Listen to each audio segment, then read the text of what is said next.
Welcome to My Therapist Says, an interactive experience enriching your most important relationships. I'm Dr. Don Welch, your host and moderator. Let's face it, each and every one of us is challenged in at least one or more relationships at work, around home, in marriage, with children, and friendships.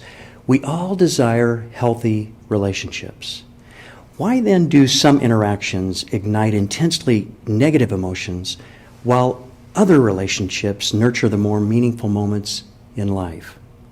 During this next segment, relationship specialists will respond to questions from a live audience while offering practical solutions. It's like having your very own psychotherapist in your living room. I hope you will sit back, relax, and take in these life-changing insights. Please join me as we now connect with a live audience and My Therapist Says.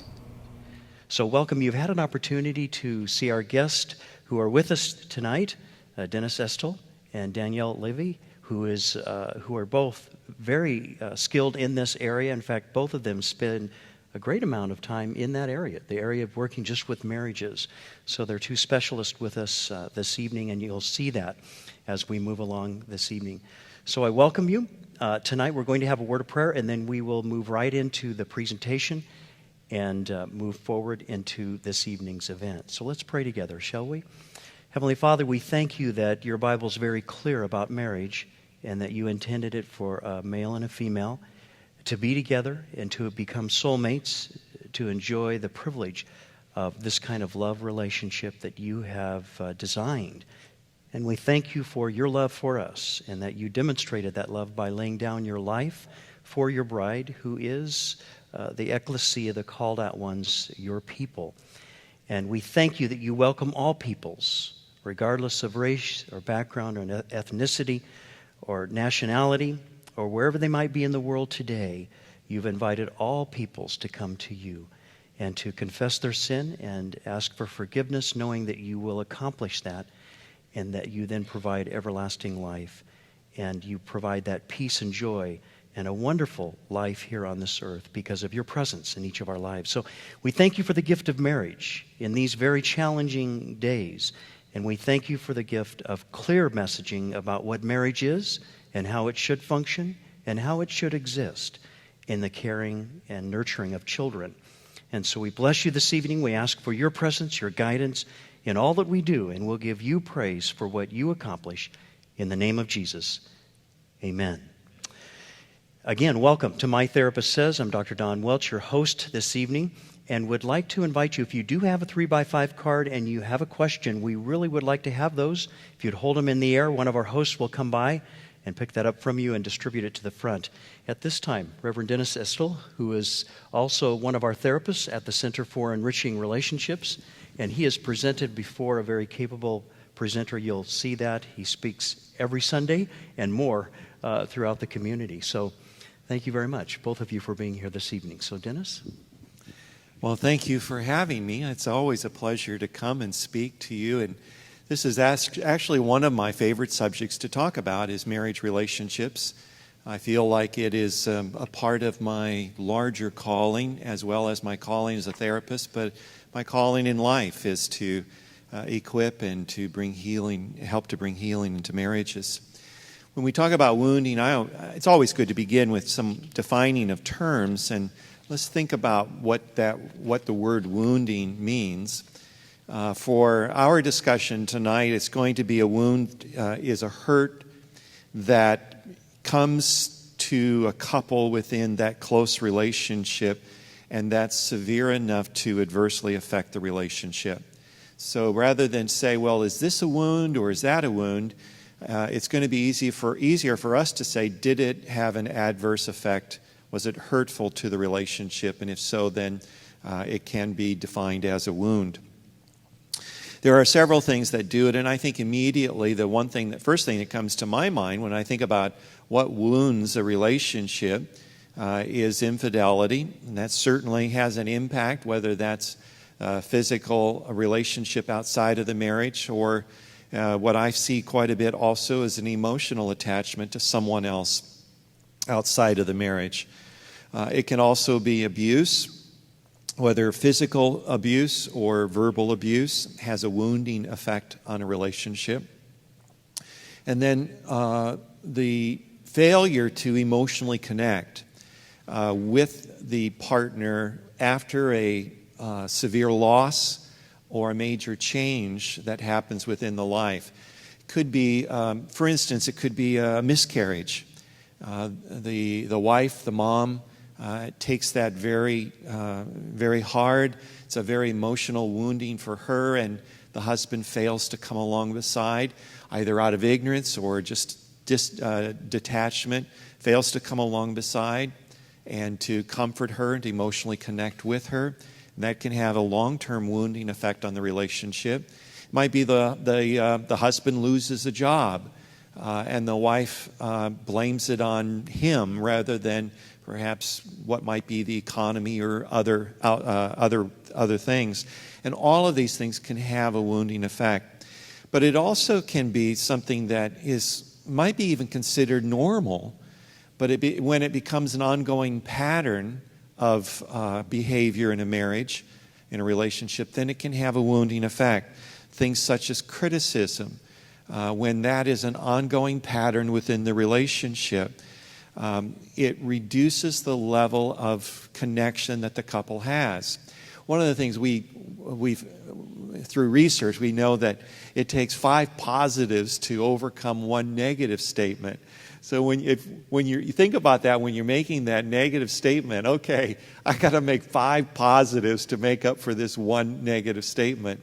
And in every relationship, there's criticism, don't get me wrong, but an ongoing pattern is what can be wounding within a relationship.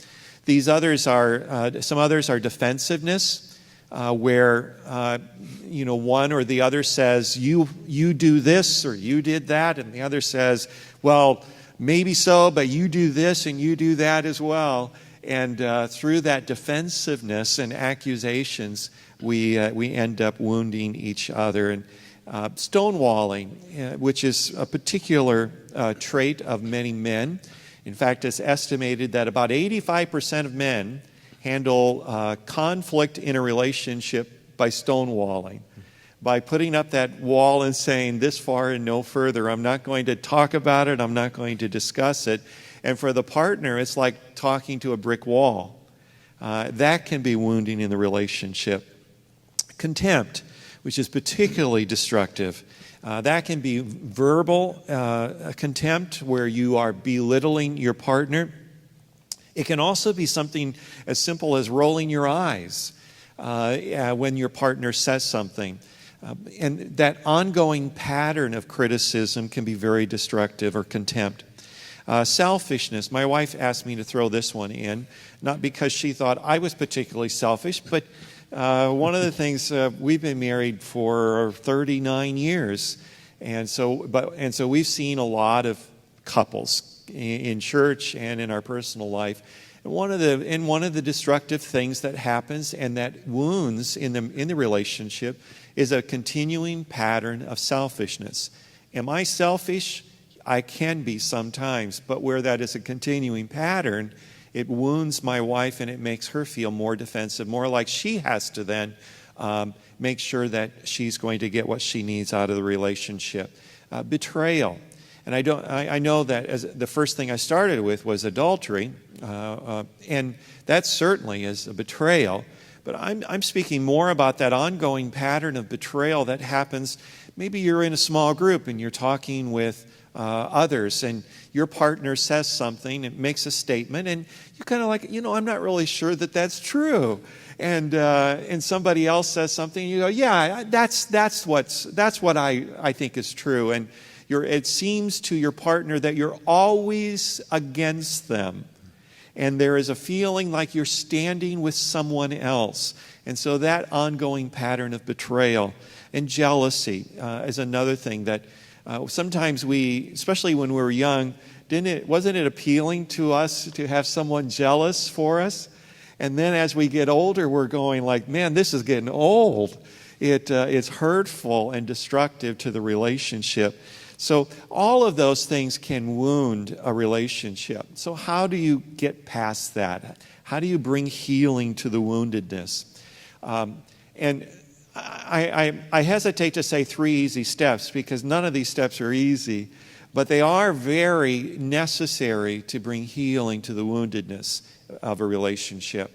And each one of them, I could almost speak an hour on each one of these. So I just want to mention a few these 3 things. First, when I have been wounded in a relationship, I've got to be able and willing to reveal my hurt. And that's sometimes the most difficult part of it because it requires on my part vulnerability. If I say to my wife, hey, what you just said to me is hurtful, it hurt my feelings, one of her possible responses, she's never done this, but one of the possible responses is, you're just a big baby. Well, she's just added to the hurt, obviously, and to my alienation. Guess what? I probably am not going to go to her again and say, hey, that was hurtful, because I don't want to be vulnerable like that again. So I've got to get into a place in that relationship where I can be vulnerable. And by the way, the word, I'm going secondhand on this, but the word vulnerable comes from the Latin word vulner, which means wound. And so it's that I'm woundable. And I've got to be that in a relationship if I'm going to be honest and share when I've been hurt. I've got to be willing to be wounded. I don't want to be wounded, but I've got to be to be vulnerable. And there has to be safety within that relationship. The psalmist wrote, Psalms 39, I kept very quiet, but I became even more upset. How many know that feeling? And I just get more and more upset by holding it all in. I became very angry inside, and as I thought about it, my anger burned. Well, that describes a lot of people today in relationship. They're just not sharing what has hurt them. They're not going to that place where healing is possible, and as a result, they're becoming more and more angry. One of the things when I have people sitting in front of me and they go, oh, well, he's always so angry or she's always so angry. And I'm not trying to minimize that anger, but one of the things that I like to clarify is I go, well, anger is a secondary emotion. I know you're feeling angry, but what's the primary emotion? What's driving that anger? Why are you angry? And that really begins the discussion, and that's what revealing the hurt is all about. Well, I've become really angry because I feel like when you do this, you're abandoning me. I know not literally, you've not abandoned me literally, but I feel that. I get that feeling, or that I get a feeling of betrayal, or whatever that primary emotion is. Job's put it this way, we're only hurting ourselves with your anger. And that essentially is why we want to get past the anger. Not only we are hurting the relationship, obviously, but we are doing a lot of damage to ourselves as well. There is a process to the healing of the wound, and it begins with, as we said right here, the partner has to be able to articulate what the wound is, and then how it has impacted them. When you did that, it made me feel like I don't want to share with you anymore. When you respond in that way, it makes me feel like I really don't want to share with you anymore. So how is it impacting the relationship? How has it injured you yourself? The injured partner then has to connect the story. Well, when you said that, when you did that, connecting the story of the injury along with the primary emotions that were felt. One of the things I say to couples is, if you say, well, I'm very angry, I can't do anything with that. If you say, I'm feeling really alone, I can do something with that as your partner. I can actually meet that need. And that's why we want to connect the injury, the wound, with the emotion that is being felt when you think about it. And that's when the other partner actually can begin to understand and appreciate the significance of the wound. Oftentimes I'll hear a partner will say, well, I didn't mean for you to feel that way. I didn't mean it. I didn't mean for you to take it that way. And, I'm like, well, she did. Well, he did take it that way, and that's how she felt. And then that's the beginning of where real sorrow on the part of the offender begins to happen. When I know how deeply I have hurt you. It's not just that I've said some words to you, but it's what those words have meant to you and how it's impacted the safety of the relationship. And that's when I can also, as the offender, I can take responsibility. And I can actually empathize because I have something I can go to, and that's the emotion. And then, of course, the injured party one asks to be comforted, wants to be shown caring on the part of the offender. So there is a process for the wounds to be healed, but it really does require the cooperation of both people. And oftentimes what I have found is that the wound that brings them to me is usually just the tip of the iceberg. There's usually so much else that is going on in the relationship, which is really good because then we get to really bring deep healing, lasting healing, and change in behavior within the relationship. Then the second thing I've got to do is be willing to release the one who has hurt me. And one of the most difficult decisions we make in relationships is, what are we going to do with the hurt? What are we going to do with the woundedness that we are feeling? And obviously, I think all of us, I'm not a saint. I think we all want revenge, right? We all want them to hurt like we have hurt. Come on. It's like, that's only fair. But we've got to make a decision to say, do I want to get well or do I want to get even? Do I want to get well or do I want to get even? Because I have found you cannot do both. You can't get even and well at the same time. It just doesn't work that way. This is what Paul says in Romans 12. He says, never pay back evil for evil. That's the tit for tat. Never avenge yourselves. Leave that to God, for he has said he will repay those who deserve it. And God is a much better judge than I am. And if I leave that to him, even in the relationship, I can actually begin to move forward. And here's the real thing is, I forgive so that I can be healed. That's the reason I'm forgiving. Not because they deserve it, but I'm forgiving because I want to be healed. And I also want to move forward. So we get that deserving off of the table. And that's really hard for us to do. But one of the things I find so very helpful is a discussion of what forgiveness means. Most of the time we come into this whole thing with an idea of what forgiveness looks like. And for many of us, forgiveness looks like forgetting. And how many know God hasn't designed us to forget? Our brain is like this huge file room. We may not be able to remember where the file is, but it's there somewhere. And under the right circumstances, I'm going to be able to find that memory, find that file. So I can't forget. So forgiveness isn't about forgetting what was done. It's not denying that it ever happened. I think that's really unhealthy. And it's not minimizing the harm that was done. It is accepting that the injury has occurred and being willing to release the other from the debt that is owed. Now that's really key. So in essence, I'm really saying, God, you collect my debt for me, and I'm going to absorb the cost of the debt. Now, forgiveness doesn't necessarily entail restoration either. If someone is very hurtful, and since we're talking about couples, there's a whole group of people I would include in this, but since we're talking about couples, for instance, if you have a physically abusive relationship, and you say, that person has injured me and they've hurt me, I want to, and maybe the relationship is over, maybe you've both gone separate ways, or maybe it's on the rocks, but nevertheless, you're saying, I want to get past this hurt. Now we're talking emotional hurt. I want to get past this emotional hurt. I want to forgive. But it doesn't mean that I have to go back into the relationship with the abuser.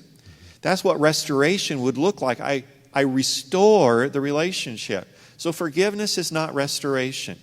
It can include restoration. And I find that in most relationships, couples, there's that component of forgiveness, but there also has to be the component of restoration. And that's where the other person is responsible. I forgive. That's my decision. It doesn't matter whether you ask for my forgiveness, you're going to get it. I'm going to forgive. But for restoration to happen, you also have to repent. There has to be a turning around, a commitment to say, I'm not going to do that anymore. I'm not going to say those things to you anymore. And that's when restoration is safe in the relationship. Not only where forgiveness has happened, but where there's been a commitment to not go back to that prior behavior.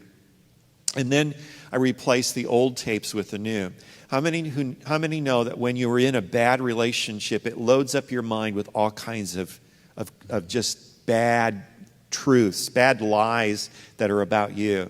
Maybe you've had a partner that says you're a terrible person, you're not a provider, you don't love, you don't know how to be a friend.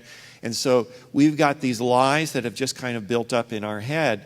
So once we have admitted that we need to be healed, there are wounds, and we have also brought about a healing, a forgiveness. Now we've got to work on these old tapes that are in our head, the lies that have been told to us, maybe even from us as children, and replacing those with the truth. Because those lies, what they do is they lead us to self-defeating lifestyle.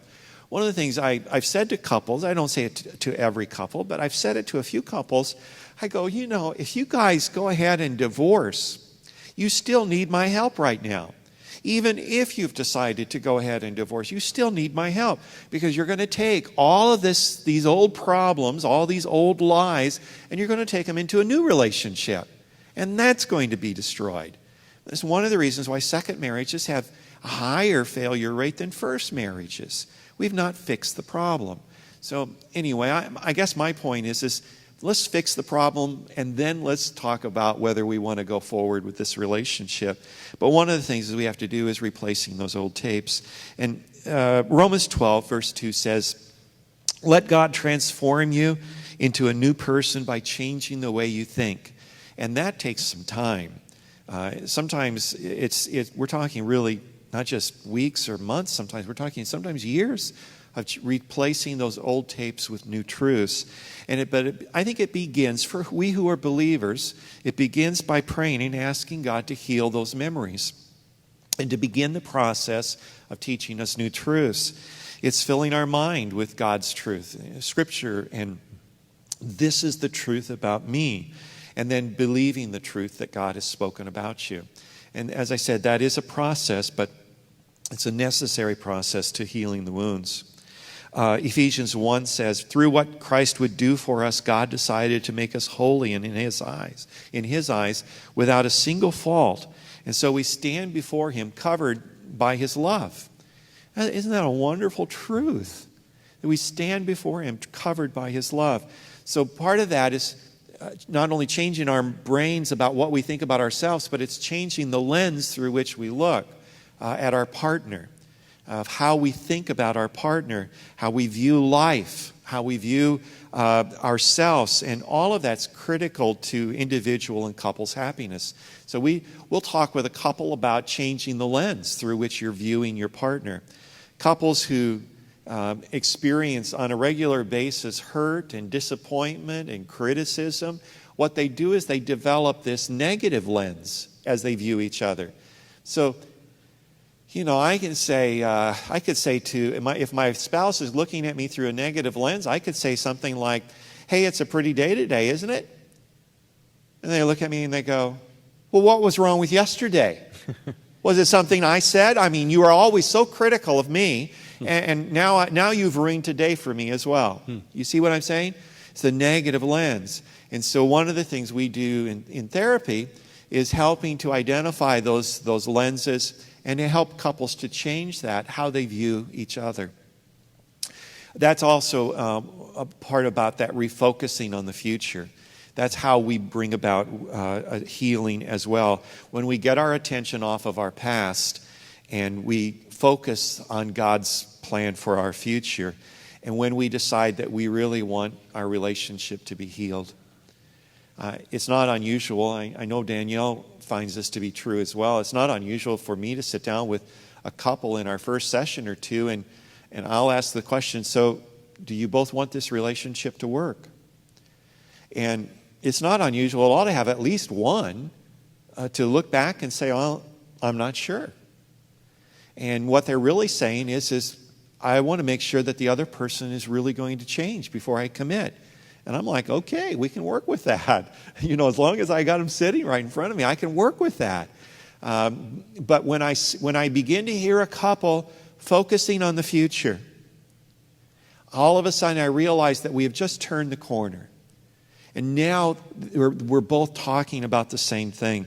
Job 11 says, put your heart right, reach out to God, face the world again, firm and courageous. Then all your troubles will fade from your memories like floods of the past that are remembered no more. So that's what we really are talking about when we talk about focusing on the future. Some of that other stuff, we just got to be willing to let it go.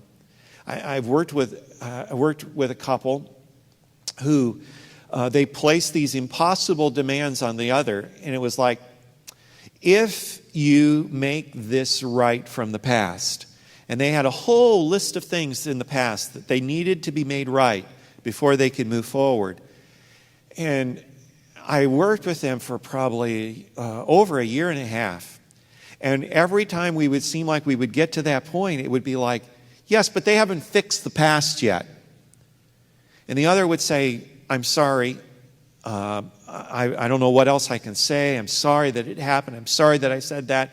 Yeah, but it's not fixed. And what a turnaround when they looked at me in one of these sessions. They look at me and they go, we have decided to forgive the other completely and never bring up the hurts from the past again. And then she said, and this is having a disturbing ripple effect in my life. And I said, what do you mean? And she said, I'm having to forgive other people now in my life too. Mm-hmm. Do you see what a healthy marriage does? It teaches us how to live with other people and to forgive and to bring healing. So let me close with how do we prevent wounds from happening in the future? Because wounds are going to happen, but how can we prevent most of them? Number one, develop healthy ways of relating to each other. There's that positive regard, looking at each other through the different lens of turning towards the other. When I have a couple and they're talking about the other one, I know when they're having problems because they'll be sitting like this and all of a sudden they just turn. The one that's being talked about will just turn away. Now that's a physical manifestation, but you see it emotionally too, where couples emotionally just turn away from each other, even in times of no conflict, no stress. They just don't even regard each other. When in healthy marriages, there's always the turning towards and responding to the other. Those little, Gottman calls them bids for connection. The hand that reaches out, the verbal cue, the look that we give to each other. Those are all bids for our connection. And when we turn towards those and respond positively, that can prevent wounding in the future. Developing healthy communication skills. Oh, that alone is just so critical and so, I'll say complicated. Once you begin to do it, it's easy. But it requires, for some couples, it requires us changing completely how we talk to each other. Anyway, developing better communication skills. Some couples, they'll come and they'll go, what are we here for? We need to learn to communicate better. And I go, well, I can tell already you do a lot of talking. But I suspect, though, that what you're saying is we want to communicate better. We want to talk better to each other and not push each other away.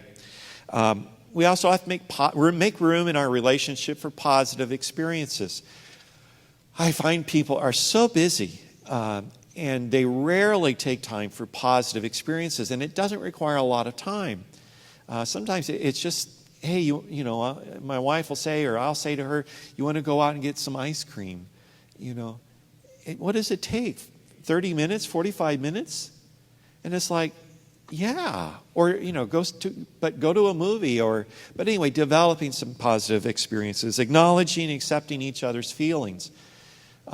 This is an important element, too, when your partner says, well, this is the way I feel. And typically, when in an unhealthy couple, the partner will go, well, you shouldn't be feeling that way. Mm-hmm. And it's like, well, of course they can feel that way if they want to.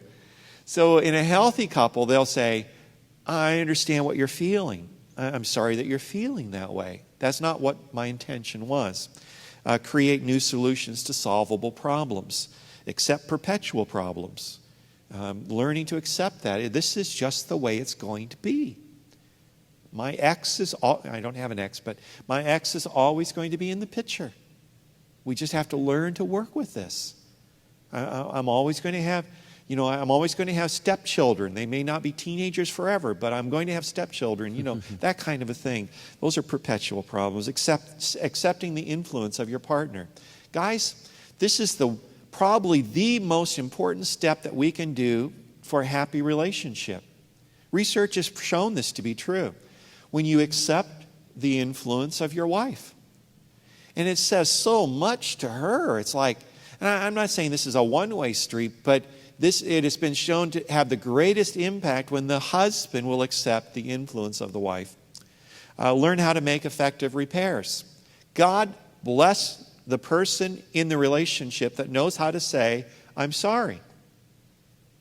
My experience has been there is usually one of the two that knows how to say they're sorry. The other is reluctant in being able to say they're sorry. And I always say to the person that feels like I'm always the one that's saying sorry, just keep doing it. That's a part of making effective repairs in the relationship. But knowing when you are wrong, sometimes breaking the negativity with humor, honoring each other's dreams. You don't have to agree with them. You just have to honor them. Taking responsibility for your own faults. And finally, and this is especially when there's been a break of trust in the relationship, where you commit to a no-secrets marriage. I can pretty much, Ruth might disagree with me, but I can pretty much say she knows where I am 24/7. There's just not that many secrets between us. She knows where I'm at. She knows where I'm going. She kind of knows my plans for the day, and I her. It's just, we just don't want to keep secrets in a marriage. And that there's that mutual responsibility to each other and accountability that we have in a relationship. It just makes for a lot of trust and a stronger, healthier relationship. Right. Thank you. Would you join me in thanking Dennis for his presentation? Thank you, Dennis. I'd like to, just so people know you just a little better, I so appreciate both you and Danielle being here. And because of your pastoral background, you've been a pastor for how many years? Almost as many as I've been married. So when I think about it, I've been married 39 years. We've been pastoring for 38 years. And I was just barely old enough to in our denomination to vote. I just turned 21 in September, and I began pastoring in October. Senior pastor, a very small congregation, who was just grateful to have a pastor. He didn't even have to be good. He just had to be a pastor. So it's been a long time. And at one point, you were a district leadership. In a district leadership role, you had how many churches under you? We had 22 churches. We were pastoring and we call, in our denomination, it's supervising. In others, it's area pastor, bishop, but we were regional district supervisors for 7 years and have been out of that for about 5 years. That's one of the reasons I took up therapy, was because I said, now what do I want to do with the rest of my life? So it gave me opportunity to pursue something that I really love, and that's seeing people's lives healed and marriages restored. Both of your children are Christian. Your son is actually your associate pastor, I believe. He's my executive pastor. Of course, if you want to give him a promotion, you go right ahead. But no, he's my executive pastor, and him and his family are just a tremendous help to us. I've got 5 grandchildren, and 4 of them have made a commitment to Jesus Christ in their life. So that's particularly precious to me, to see that the faith being handed down from one generation to another.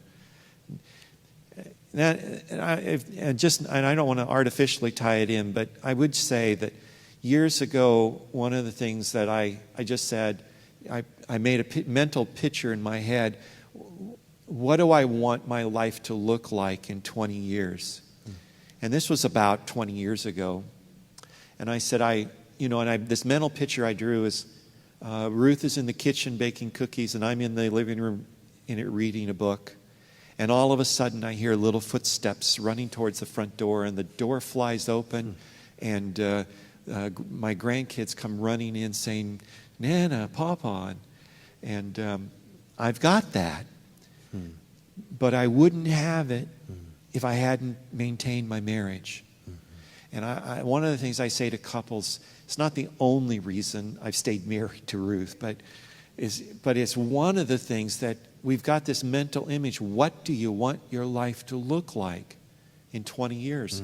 And if you want it to look like that, then what do I need to do today? And that's been one of the things that's kind of just stuck with me. My daughter-in-law now says, "Dad, you've got to get a new dream, a new mental picture, because you've got that." Wonderful. Thank you. I knew that you were listening to him for quite some time here in the sense of his heartbeat. I thought it would be well to hear just a little bit about you. We're going to get acquainted with Danielle as well as we move along here this evening. To have both of these people, I really appreciate both of you very much in being here. I know the quality of skill that they bring to this, so thank you both. Let's jump right into some of the questions if we can. I have only one question so far, so if you have a question, please raise it in the air with your 3x5 card. This goes right into a situation for a couple that how do you handle a husband who is enmeshed in an incestuous relationship with an older sister who the person puts first? So the husband puts this sister above his wife. That's apparently what the question is. So how do you handle a husband who is enmeshed in an incestuous relationship with an older sister, putting her first? How do you deal with that? That's a challenge. The old concept of to leave and cleave, to really become a soulmate with your mate, that is a challenge. It's not a trite statement whatsoever. So how would you begin to unravel that and deal with that? A very, very powerful question. Okay, that's a pretty tough question. That is a tough question, there's no doubt. I'm going to assume, first of all, that by incest we mean not literally incest. So I'm going to start with that. That sounds fair. Probably the first thing I would do is have a conversation with your husband about how you're feeling and see if they're open to couples therapy. I think I've seen a lot of people that are very close to family members, not necessarily siblings, but parents. And many times they're not even aware of how it's affecting their partner until they're in therapy, and their partner can discuss it in a relatively calm, non-reactive way. So again, I would try to see how responsive your partner is to couples therapy, how open they are to it. And the hope would be over the course of therapy that the partner would still be able to have a close relationship with their sister, mother, father, whoever it might be, while still respecting the boundaries of the relationship. To really make sure that your husband knows that you're not trying to stop contact with the sister or end a relationship or somehow hurt the family, but that it has to somehow shift. So I think that would kind of be the goal, so that the husband in this situation or a partner in another situation would still feel close to their family while respecting the boundaries of their relationship, and the wife or partner would feel close and the first priority in the relationship, I think, is really key. Okay. So just kind of see the openness. What if the partner, maybe in this case, that's why that word was used, maybe the partner is unwilling to really talk about this?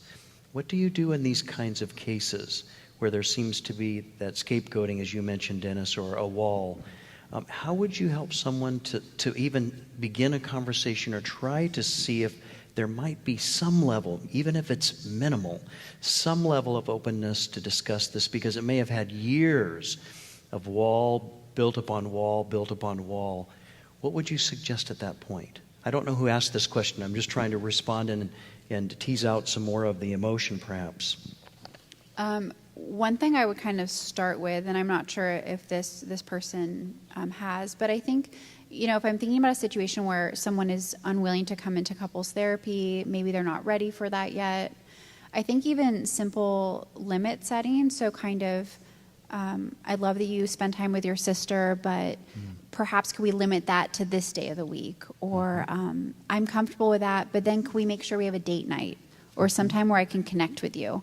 So trying other ways to create connection in the relationship and check in and talk, maybe not first about the sister or problem, but with other areas, positive areas, how they're doing at work, how they feel about other things, and just get them talking.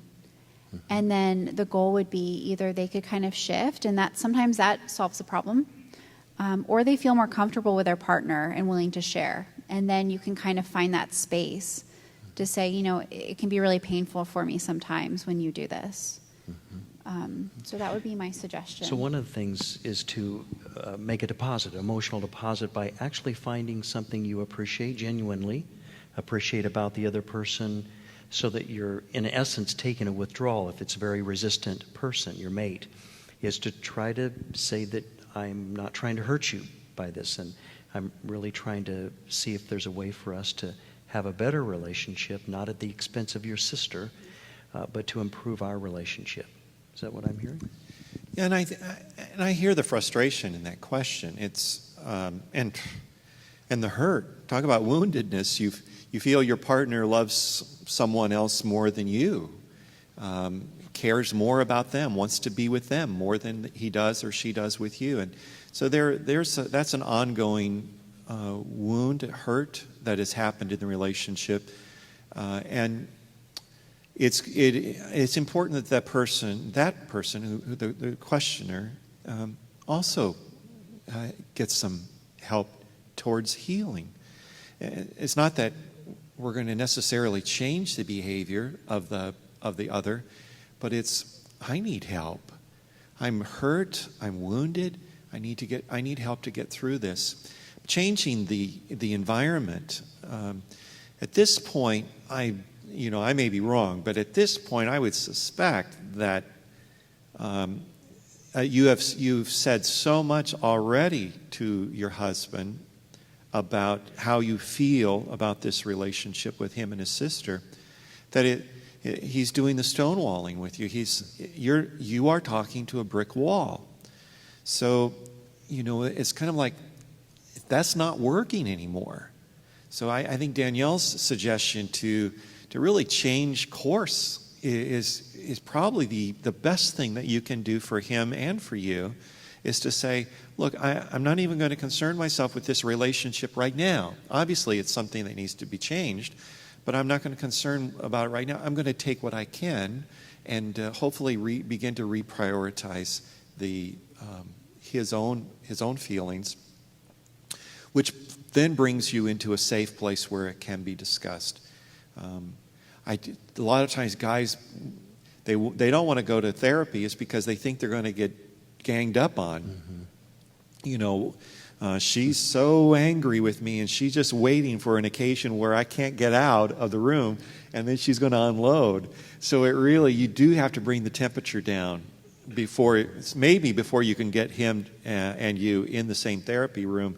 Kind of bring the temperature down a little bit and to say, look, I'm not going to blow up on you, but I do want to share some of my feelings. So that's something you can do as well.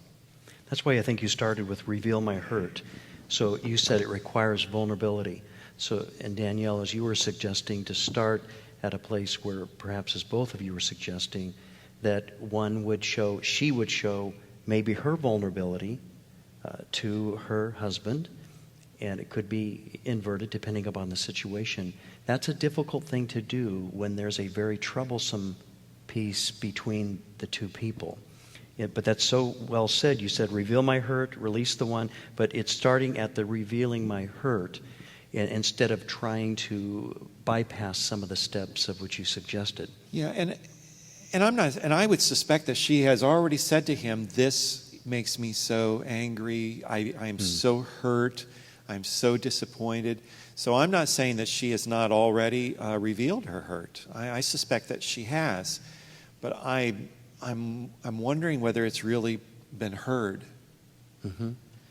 Because there has been so much else that has been said that they really haven't heard, that they've not been given the chance to really enter into that.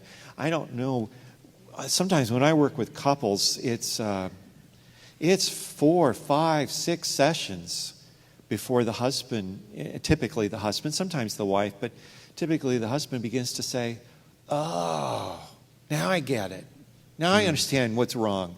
Now I know how deeply hurt you are. There's just sometimes so much other things that are going on that message of how hurt I am hasn't really gotten through. Because he oftentimes feels like he's being criticized, critiqued, criticized. I've hurt you. That's what I'm hearing. You feel miserable because of the way I've treated you. Well, I'm like, I can't. That's really hard for me to hear. So that's starting with the being woundable and softening in the relationship and the verbal communication, so that this is a process. It really is. It's rare that I meet a couple that 2 or 3 sessions, everything is great now. I mean, they wouldn't be coming to see me if that were the case. It's usually, and you've got to be patient and you've got to be strong to get through the process. And you usually don't. If I were to ask a couple at the very beginning, do you have this kind? And they go, no, I'm up to here with this whole problem. But it's surprising how much the reserves are that we have inside of us to make the relationship better. And not maybe in the case of this situation, but oftentimes what I've experienced in a general way with this type of situation is that she might have a very wounded relationship with this sister, or I guess sister-in-law, and that it may be difficult for her to be vulnerable to her husband in this situation because she has animosity already toward that other person. I'm only hunching at this point in this situation. But it makes it difficult nonetheless to be vulnerable, then and to be woundable, I'm using your word again, in that relationship. There is something about showing empathy to another person. We have this mirroring neuron that takes place. Like if you yawn, I might yawn. Or if you squint your eyes, I might squint my eyes without thinking about it. It's kind of an autonomic response. When we share empathy with another person, there's a tendency for them to soften. So this is a very important piece that's sometimes very difficult. And we know in conversations between couples, if you have a soft startup, the conversation tends to end softly. You have a harsh startup, it will end harshly. So it really is important how you begin the conversation. It's just, sometimes we can just sit next to the other person and reach out and grab their hand. Say, honey, can I talk to you about something? And we rarely start conversations that are the emotion that's in that question. That would be a very difficult, because we really want to start, I am sick and tired of what's going on in this, with you. And that, when we start a conversation harshly, it does not bode well. The next question, thank you, is how do I get past when I do share my heart? So this ties right into what we were talking about. This next question, how do I get past when I do share my heart with my spouse and my spouse refused to see how his words or actions hurt me on a daily basis? I feel invalidated, unloved, and unimportant. I feel like, well, we're going into a preaching message here, but I feel there is no respect for the past of growing with my God, and God is first in my life. I'm not trying to make fun of the statement, but I think the person that wrote it was feeling very strongly about this. And the question is, how do I get past when I do share my heart with my spouse? And this can be inverted. I've talked with a lot of men who say, I try to share my heart with my wife, but somehow she refuses to see how her words or actions hurt me on a daily basis. So you talked a little bit about a soft startup. Let's build on this particular question, if we may, for just a moment. How do I get past when I do share my heart and they refuse, or he refuses in this case, to see how his words or actions hurt me? What would be the next step? So a few things. I think it's wonderful of whoever wrote this that they are willing to be vulnerable with their partner and share, even though they have been shut down emotionally. One thing I often see is that when one partner shares in the beginning, especially if it's not in therapy, it's just kind of, organic at home, wherever it might be, sometimes the person just isn't prepped for it. So they're already feeling so defensive that they almost don't want to give in at all, because then they somehow feel like they have to accept responsibility for everything. So I think or that it's a trap. My wife suddenly being really sweet or sharing this. What do you want? Yes, okay. Okay. So I think for the partner who wrote this, having a little more patience and also talking to your husband in a different way, or partner. Often what I help my clients do when they can't empathize with their partner is bring up other situations that evoke the same kind of feelings. So, what would it have been like if this person spoke to you this way, or you had this experience? Oh, well, I would have been sad. Okay, well, that's probably, I imagine maybe that's what your wife felt in this situation. So really trying to connect with your husband or partner over similar things and see if they can soften up. Or even start out saying, honey, I'm not blaming you. I just want to tell you how I'm feeling. I would love it if you could just kind of sit here with me and just hear it. You don't even have to say anything. I just really want to talk to you. Even that can be enough, because especially men want to be problem solvers. So again, just kind of prefacing it that way can really kind of stop the pattern of the other person shutting down or acting in a defensive way or an insecure way. And I don't know their history, but normally that's a pattern that's happened over some time. So again, kind of shifting the way that we speak to our partner so that their defenses go down. So if we may be somewhat aggressive in a conversation, it could be in that sense that we have the primary feeling of fear. Dennis, you were saying earlier, suggesting that anger tends to be primarily a secondary emotion, and sometimes sadness or fear can be an underlying, and other adjectives or words can be an underlying feeling. So if I'm feeling fearful and yet I'm very abrupt or somewhat rude or disrespectful, it could be that I just need to practice asking the Lord to give me patience and understanding. And maybe taking a moment to pray, to just whisper to the Lord, please give me patience in this situation. He will do it. He will help us in that. And that moment of kind of breathing in the Holy Spirit's guidance, it's sort of like when people are anxious, they stop breathing, or when they're fearful. So oftentimes we will say as therapists, okay, you just need to breathe, and they've forgotten to breathe. Actually, they haven't forgotten. It's an autonomic response when we're fearful to stop breathing. We need to run away from the bear that's after us. So we oftentimes are not intentionally stopping breathing. It just does. So even asking the Lord to help us to be more gentle and kind. We oftentimes think it's females who always say this, and I've just heard literally hundreds of males who would say, if my wife would just talk to me in a different way. When they really get down to it, we always think just females say that, not that you were suggesting that. But a lot of men would say, well, when I'm talked to that way, somehow it feels like my mom or my dad when I grew up. And I just shut down. I don't know why, but I just kind of shut down. Well, one thing I was going to say, and this is somewhat of a generalization, but predominantly for women at their core, it's really comes down to a feeling of being unloved by their partner. For men, it typically tends to be a little different. It tends to be, I'm not good enough. At my core, I can never be enough for her. So I think a lot of times you see situations like this where it's not that the person doesn't want to connect, but they feel so overwhelmed that it's kind of she's so hurt. What did I do? I have messed up so deeply. So a lot of times for men, they just shut down.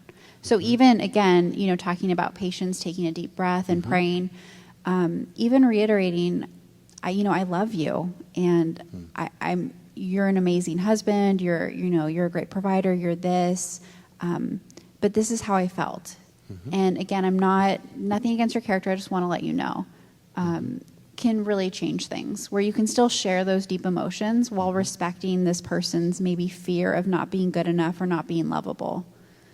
Excellent. Let's talk about that for just a moment. Deborah Tanner out of Harvard University, the famous linguist who says that both men and women speak very different language to each other.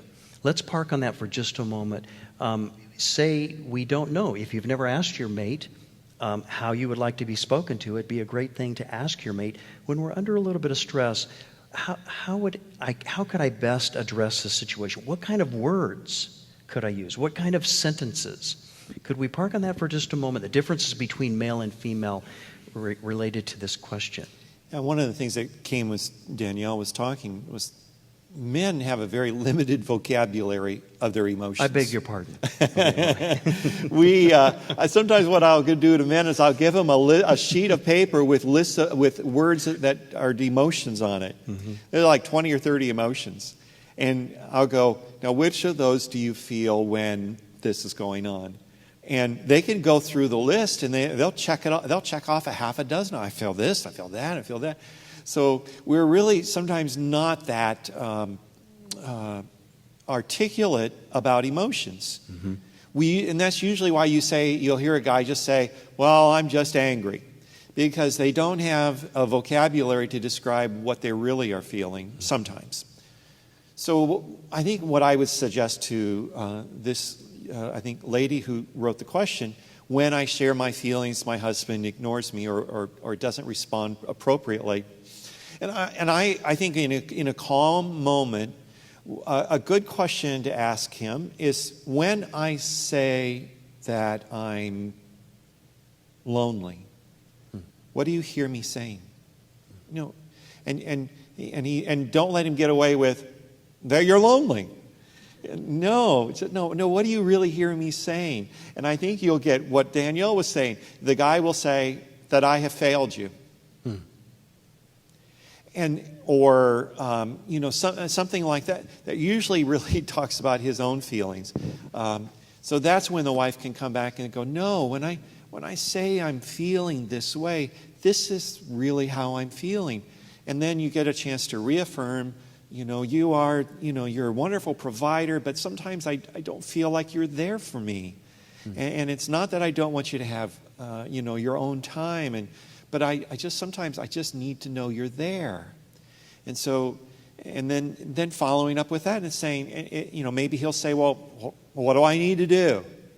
See, they want to just tell me what I need to do. And so you have a thing of a date night would be nice. If we just once a week we could go out, or Tuesdays I work late, and could you just pick up the kids and take care of dinner for them? And that would really make me feel like I was loved and appreciated.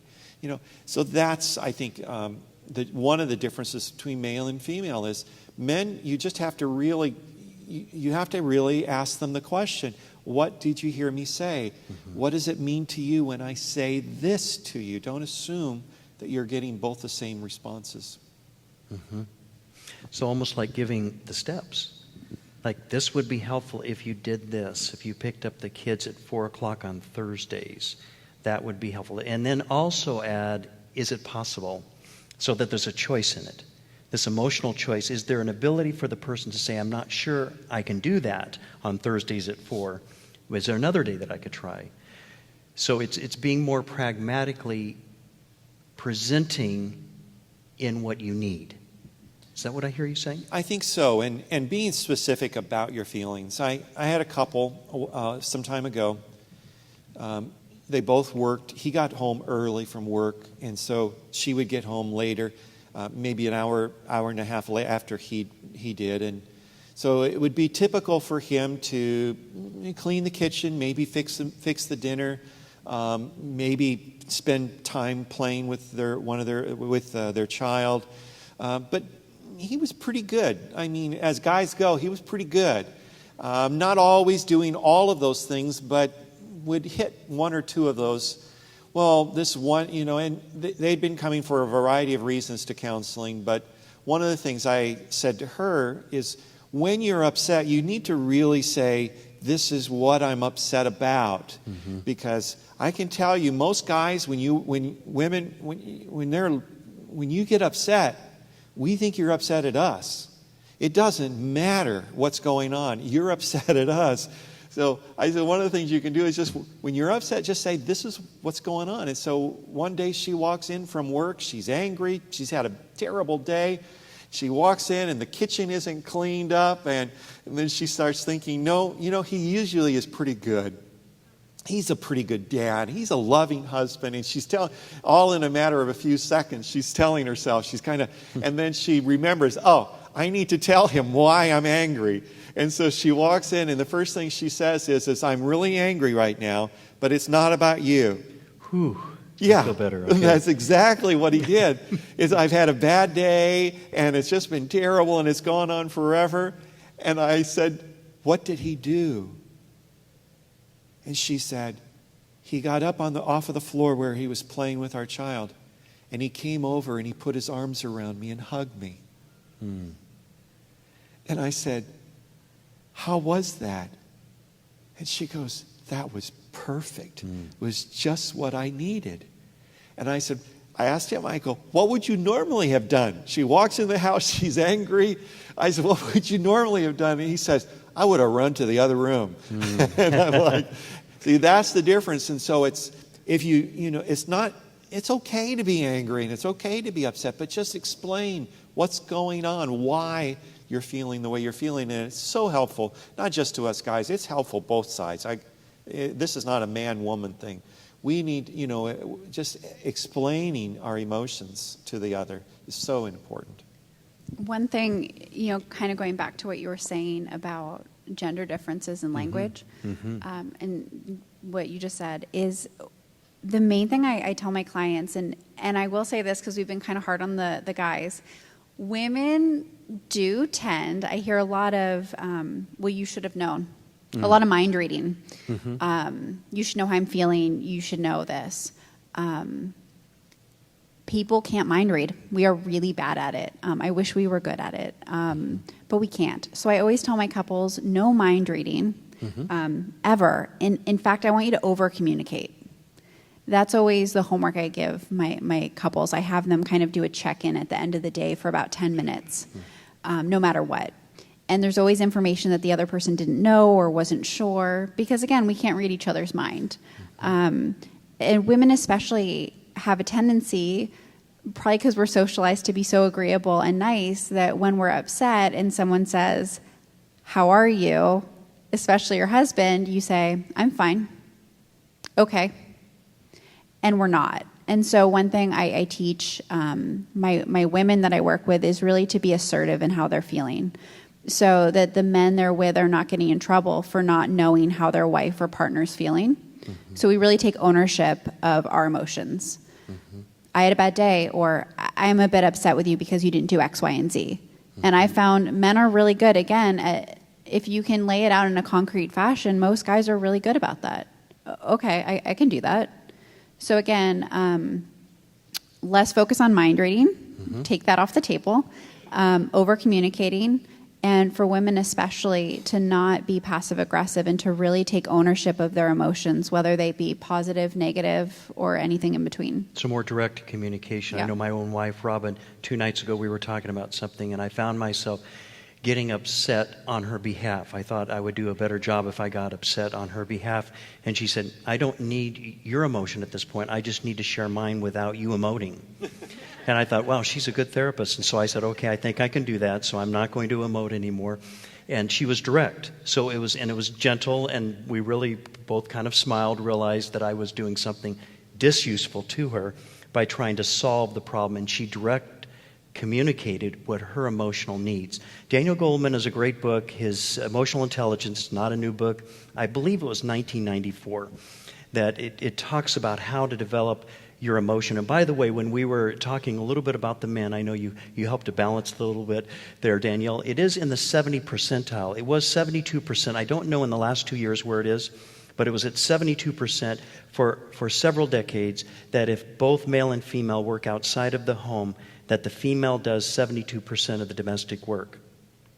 So there is something to be said about the overwork of a female in the home when the male and female both work out of the home. One last question here. We're running really close in time. We have about 5 minutes to end this evening.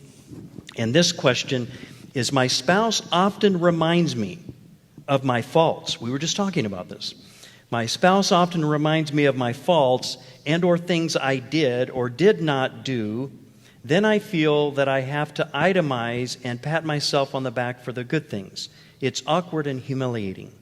I believe what the question is what do you do with the situation where you're constantly reminded of your faults? Actually, couples in trouble tend to, or that are facing challenges and are not working through them to a degree, that they oftentimes go to fault finding.